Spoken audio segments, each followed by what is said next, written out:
नमस्कार साथियों, मैं जीवन कुमार वर्मा आपका इस YouTube चैनल पर बहुत बहुत स्वागत और अभिनंदन करता हूं। और अभी तक आपने हमारे चैनल को सब्सक्राइब नहीं किया तो प्लीज़ सब्सक्राइब करें, क्योंकि इसी प्रकार से हम जो 11वीं क्लास की केमिस्ट्री है उसको कंटिन्यू आगे बढ़ाते रहेंगे।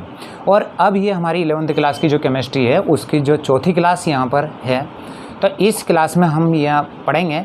आज का हमारा जो टॉपिक रहेगा वो ये रहेगा कि रासायनिक अभिक्रिया बनाना व समीकरण को संतुलित करना, यानी chemical reaction and equation balance, यानी किस प्रकार से हमें रासायनिक समीकरण को बनाना है और फिर उसके पश्चात उसको क्या करना है, उसको बैलेंस करना है। पिछले वीडियो में मैंने आपको एलिमेंट्सों की संयोजकता किस प्रकार से निकाली जाती है वो बताया था, किस प्रकार से फार्मूले बनाए जाते हैं ये बताया था।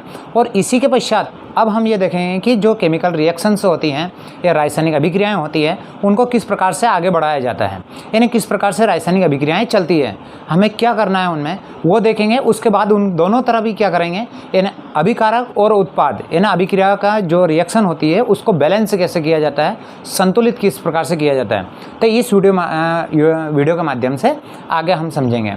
तो यहाँ पर देखिए, मैं आपको बता दूं, आपको सभी जो फार्मूले हैं वो फार्मूले जो पिछले वीडियो में वो अच्छे से याद होना चाहिए, ताकि हम इस रिएक्शन को आगे बढ़ा सकें। यहाँ पर एक नॉर्मली हम एक रिएक्शन को लेंगे तो उस रिएक्शन को समझेंगे कि किस प्रकार से हमें लिखना है। मान लीजिएगा ये लिखा हमारा C, यानी ये है कार्बन, और यहाँ पर लिखा मैंने इसकी जो रिएक्शन कराना है मुझे O2 से, तो ये बन जाएगा हमारा। किस प्रकार से बनेगा ये बता दें। इसकी जो बैलेंस होती है +4 भी होती है और -4 भी होती है। यहाँ पर जो इसकी रिएक्शन होगी +4 होगी और इसकी जो होगी वैलेंसी वो होगी -2। देखिए, अगर ये आपस में दोनों बराबर होते हैं तो आपस में एक दूसरे से क्या हो जाता है, कैंसिल हो जाते हैं। एक ऑक्सीजन की जो वैलेंसी होती है वो होती है -2, तो यहाँ पर 2 ऑक्सीजन हमारे पास में, तो दोनों की यहाँ पर हो जाएगी जो वैलेंसी हो जाएगी -4। जब वैलेंसी आपस में बराबर हो तो वो वैलेंसी क्या हो जाती है, कट जाती है आपस में, तो ये दोनों रिएक्शन दोनों वैलेंसी माइनस हो जाएगी। और यहाँ पर जो बन जाएगा हमारा फार्मूला वो हो जाएगा हमारा CO2, यानी जब कार्बन ऑक्सीजन से क्रिया करेगा, रिएक्शन करेगा, तो ये बन जाएगा हमारा कार्बन डाइऑक्साइड। इसी प्रकार से हम अगला देखें। मान लीजिए ये लिखा मैंने कैल्शियम, और अगर मैं इसकी रिएक्शन क्लोराइड से कराता हूँ Cl2 से, तो ये लिखा मैंने Cl2 क्लोरीन, तो बन जाएगा हमारा। देखिए यहाँ पर जो इसकी वैलेंसी है +2 है और इसकी वैलेंसी है -1। दोनों वैलेंसी आपस में एक दूसरे से कट नहीं रही है, तो हम क्या करेंगे, ये जो वैलेंसी है इस वैलेंसी को उधर लेकर जाएंगे और इस वैलेंसी को इधर लेकर जाएंगे और रिएक्शन में इधर लिख देंगे। तो यहाँ पर बन जाएगा हमारा Cl2, है ना, बन जाएगा हमारा कैल्शियम क्लोराइड। इसी प्रकार से अगर यहाँ पर मुझे करना है Na, सोडियम की क्रिया मुझे करना है, मान लीजिएगा, या नाइट्रोजन की रिएक्शन मुझे करना है हाइड्रोजन से। नाइट्रोजन की रिएक्शन नाइट्रोजन गैस है और हाइड्रोजन से करेंगे, तो इसकी दोनों की हो जाएगी हमारा, ये बन जाएगा। देखिए इसकी है -3 और इसकी है +1, आपस में कैंसिल नहीं हो रही है, तो ये 3 इधर जाएंगे और ये 1 उधर जाएगा, तो ये बन जाएगा हमारा N। देखिए -1 हो या +1 हो उसे नहीं लिखा जाता है, लेकिन ये 3 है, इसे लिखेंगे तो 3 कहाँ पर आ जाएगा हमारा, ये हो जाएगा। अब हमारा जो फार्मूला होगा वो बन जाएगा, यानी नाइट्रोजन हाइड्रोजन से क्रिया कर ये बना लेगा हमारा अमोनिया। ये अमोनिया गैस होती है, इस प्रकार से हो जाएगा। अब हमारे कुछ इसमें महत्वपूर्ण चीज़ें भी याद रखना है हमें कि किसे 2 में लिखना है। कभी आपने देखा होगा मैंने यहाँ ऑक्सीजन को 2 में लिखा, हाइड्रोजन को 2 में लिखा, यहाँ पर नाइट्रोजन को 2 में लिखा। तो आपको बता दें, जो हमारे हेलोजन हैं, यानी आवर्त सारणी के समूह 17 के जो एलिमेंट्स हैं, यानी फ्लोरीन, क्लोरीन, ब्रोमीन और आयोडीन, इन्हें हमें किसी भी रिएक्शन में लिखना हो सिंपली सिंगल, तो उसे हमें यहाँ लिखना पड़ेगा 2। ये सब क्योंकि परमाणु अवस्था में होते हैं, यानी ये परमाणु अवस्था यानी 2 के रूप में रहेंगे, ये अलग अलग नहीं रहते हैं, तो इन्हें हमें किसी भी रिएक्शन में लिखना है तो इन्हें 2 में लिखना है।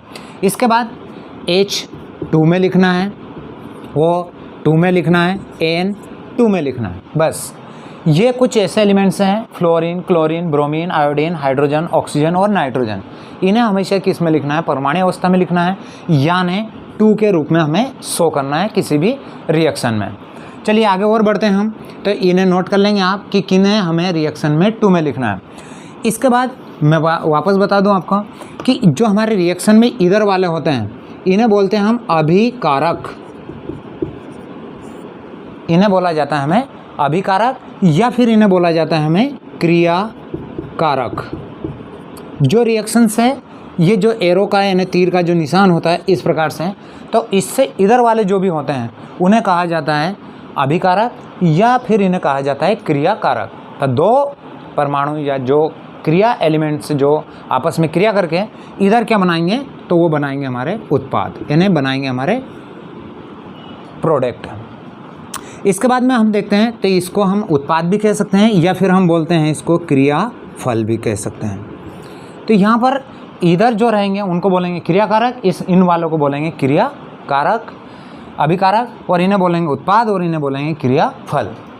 और जो ये रहेगा तो इसका मतलब ये रहेगा, अगर ये रिएक्शन इस प्रकार से चल रही है तो इसका मतलब ये है कि ये जो रिएक्शन है अभिक्रिया है ये एक ही दिशा में जा रही है अभी वर्तमान में। अगर ये ऐसे तीर का निशान लगा है तो क्योंकि देखिए हम रासायनिक समीकरण अगर पढ़ रहे हैं तो हमें बेटर से याद होना चाहिए कि किस चिन्ह का कौन सा मतलब है। इसका मतलब है कि ये इधर ही जा रही है, यानी एक ही दिशा में पूर्ण हो रही है। अभिकारक और अभिकारक या क्रियाकारक क्रिया करके उत्पाद बना रहे हैं। अगर मैं इस जो चिन्ह रहेगा इसको इस प्रकार से बना देता हूँ, ये वाला अगर इस प्रकार से रहेगा हमारा, तो इसका मतलब है कि ये जो रिएक्शन है ये दोनों ही दिशाओं में चल रही है। इस यानी इधर से इधर जा रही है ना अग्र अभिक्रिया, और ये जो उत्पाद है ये वापस किस में चेंज हो रहा है, तो ये हो रहा है हमारा अभिकारक में।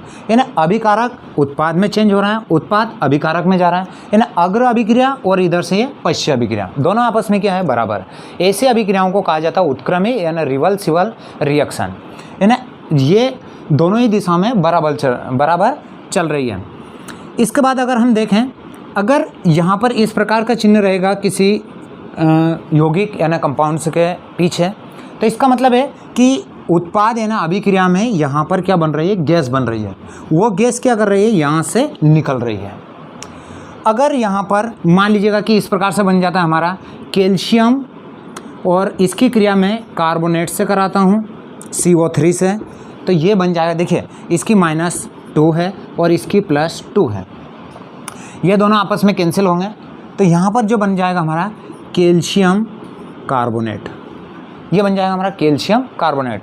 अब कैल्शियम कार्बोनेट बना, और अगर यहाँ पर इस प्रकार से चिन्ह रहेगा तो इसका मतलब है कि जिस पात्र में ये रिएक्शन हो रही है, अभिक्रिया हो रही है, तो उसकी जो पात्र की जो पेंदी है उसमें जाकर ये जमा हो रहा है। इस चिन्ह का ये मतलब है। इसका मतलब है यहाँ से गैस बन रही है और वो निकल रही है। इसके बाद यहाँ पर अगर मान लीजिएगा कि मैं इस तीर के निशान के ऊपर इस प्रकार से लिख देता हूँ, देखिए तो अगली जो रिएक्शन है उसको देखते हैं हम।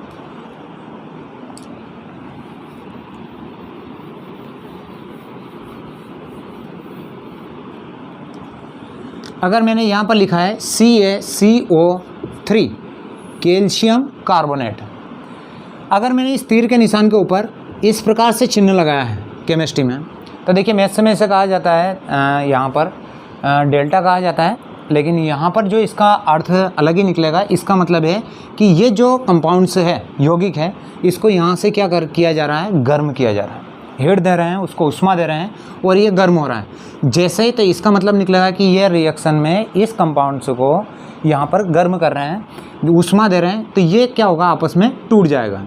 तो यहाँ पर जो टूटेगा ये बन जाएगा हमारा CaO कैल्शियम ऑक्साइड, और यहाँ से बन जाएगा हमारा कार्बन डाइऑक्साइड CO2।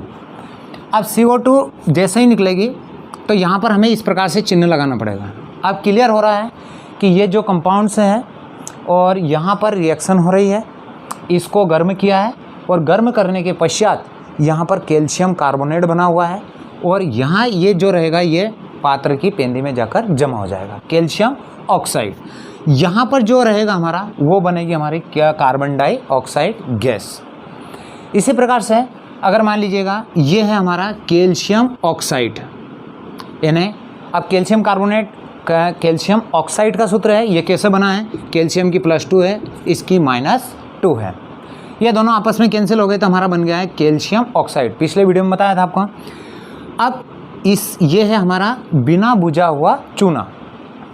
जैसे ही मैं इसमें जल मिलाता हूँ H2O, तो रिएक्शन आगे बढ़ेगी और आगे बढ़ेगी तो ये ऑटोमेटिकली क्या होगी, गर्म हो गए। गर्म होने पर यहाँ पर क्या बन जाएगा हमारा, तो ये बन जाएगा, देखिए जब भी जल आए इस रिएक्शन में तो जो जल होता है, जल का जो फार्मूला है वो है H2O। तो H2O को हमें इस प्रकार से लिख लेना है HOH, इस प्रकार से हमें यहाँ पर लिख लेना है।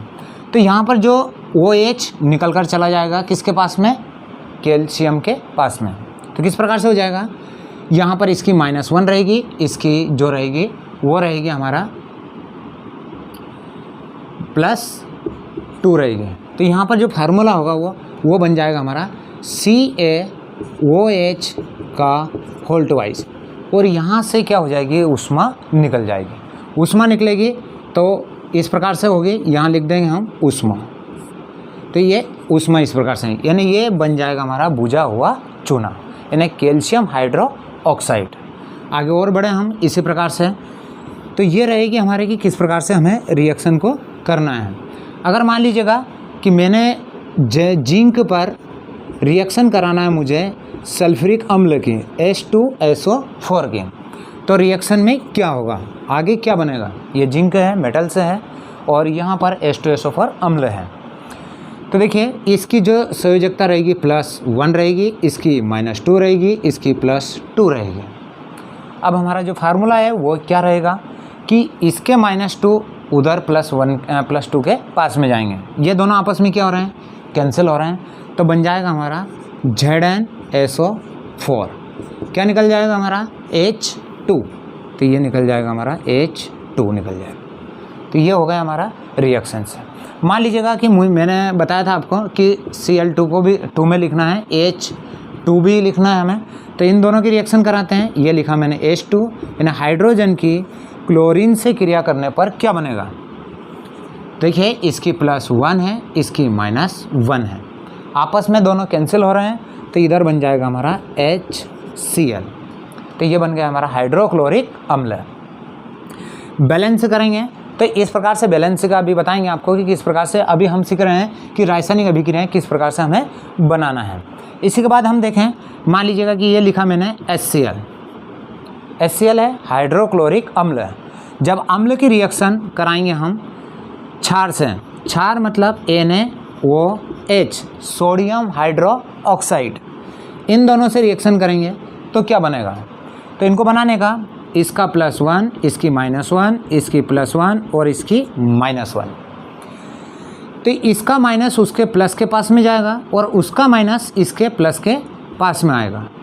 इस प्रकार से क्या होगा, ये द्विविस्थापन रिएक्शन है 10th क्लास की, आयनन द्विविस्थापन अभिक्रिया। यहाँ पर जब ये उधर जाएगा तो पहले ये प्लस और ये -1, तो ये बन जाएगा हमारा NaCl, और ये H और ये OH, तो ये बन जाएगा हमारा H2O।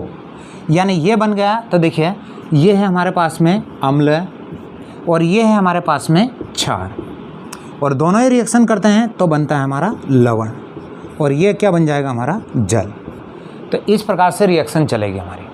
कोई दूसरा और भी ले हम, मान लीजिएगा यहाँ पर लिया मैंने, मान लीजिएगा कि ये लिया HCl लिया है, HCl हो गया हमारा। यहाँ पर लिया HNO3, नाइट्रिक अम्ल का फार्मूला है, और यहाँ पर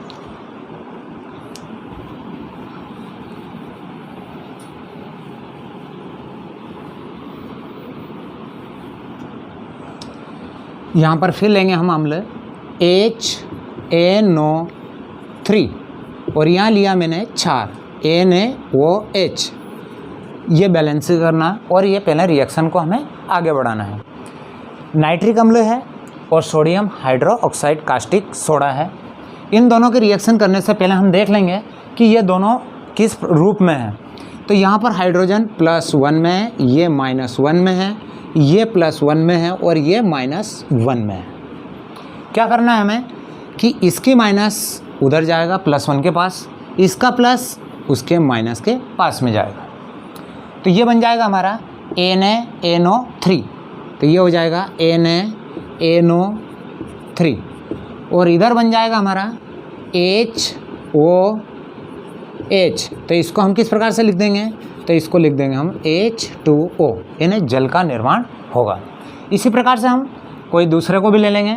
मान लीजिएगा कि मैंने लिखा H2SO4 सल्फ्यूरिक अम्ल। इसके बाद यहाँ पर लिया मैंने KOH। KOH किसका फार्मूला है, तो KOH है पोटेशियम हाइड्रोक्साइड। इन दोनों की रिएक्शन करेंगे तो ये +1 में है, ये -2 में है, ये +1 में है और ये -1 में है।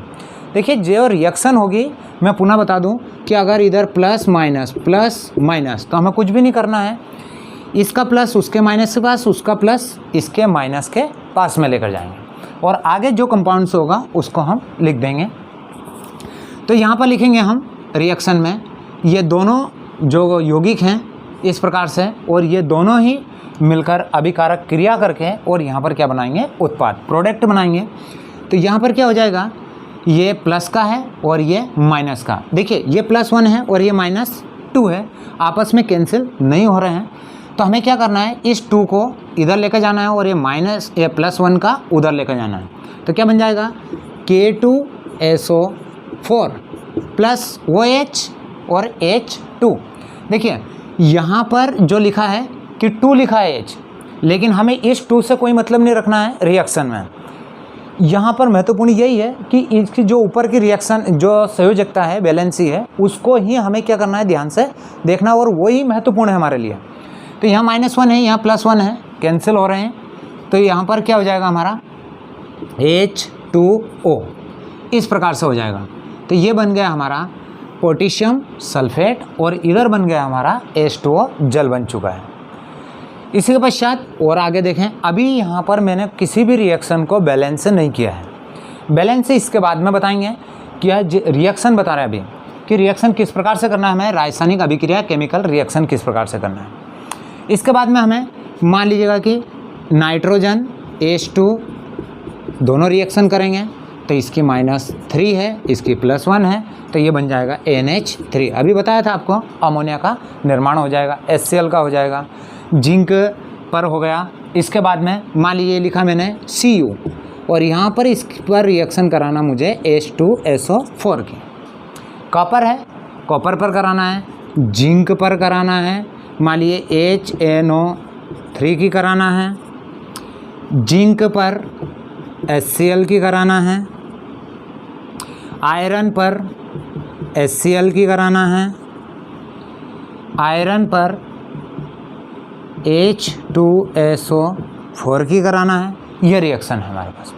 अभी ये जो चारों रिएक्शन लिखी है हमारे पाँचों रिएक्शन, इनको करने की कोशिश कर रहे हैं। यहाँ पर कॉपर मीन्स होगा हमारा तांबा। अब हमें महत्वपूर्ण यही है कि इनकी बैलेंसी याद हो तो हम आसानी से इन रिएक्शनों को आगे बढ़ा सकते हैं। देखिए इसकी होती है +2 और यहाँ इसकी होती है -2, तो क्या बन जाएगा, कॉपर सल्फेट, ये दोनों आपस में कैंसिल हो जाएंगे, तो बन जाएगा हमारा CuSO4 प्लस यहाँ से क्या निकल जाएगा H2। तो इस प्रकार से लिख देंगे हम, H2 लिख देंगे। ये Zn, तो इसकी संयोजकता होती है +2, नाइट्रेट की होती है -1। कैंसिल नहीं हो रही है, जब कैंसिल नहीं हो तो हमें क्या करना है, इसको होल्ट वाइज में लेकर जाना है, यानी ये 2 को हमें ये 2 को इधर लेकर आना है। अब किस प्रकार से होगा, तो देखिए ZnNO3 का होल्ट वाइज, यहाँ से हमें क्या कर देना है, H को निकालना है। और मैंने अभी आपको बताया था, महत्वपूर्ण यही है कि हर पॉइंट को देखिएगा कि ये जो H है, यहाँ पर H सिंगल नहीं है, ये इसके पास में जुड़ा हुआ है। अब यहाँ पर सिंगल दिख रहा है, तो H कभी भी किसी भी अभिक्रिया में, रिएक्शन में सिंगल नहीं आएगा। जब नहीं आएगा तो इसे हमें क्या लिखना है, H2 में लिखना है। इसके बाद आगे देखें, जिंक और यहाँ पर लिखा है HCl। तो जिंक की संयोजकता कितनी है, +2 है, यहाँ पर इसकी +1 है, इसकी -1 है।